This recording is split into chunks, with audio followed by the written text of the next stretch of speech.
বাস্তবিক পক্ষে বাংলাদেশের উত্তর-পশ্চিম অঞ্চল থেকে মৌসুমি বায়ু বিদায় নিলেও আইএমডি এর মৌসুমি বায়ু বিদায়ের ক্রাইটেরিয়া অনুযায়ী ওয়াটার ভেপর স্যাটেলাইটে জলীয়বাষ্প কমে যাওয়া এবং উক্ত স্থানে ৫ দিন বৃষ্টি না হলে মৌসুমি বায়ু বিদায় নিয়েছে ঘোষণা করা হয়।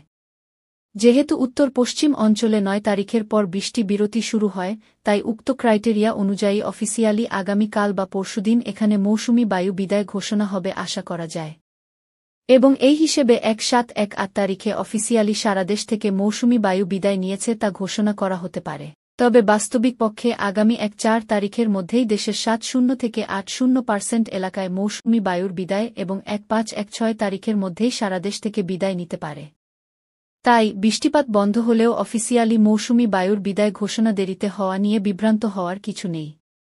আজকের মৌসুমি বায়ু বিদায়ের চিত্র এবং আইএমডি কর্তৃক মৌসুমি বায়ু বিদায়ের ক্রাইটেরিয়া কমেন্টে দেওয়া হোক। চত্রে লাল গাঢ় লাল রং সর্বনিম্ন জলীয় বাষ্প নির্দেশ করে এবং নীল ও সবুজ রং যথাক্রমে জলীয় বাষ্প এর আধিক্য ও মেঘ নির্দেশ করে।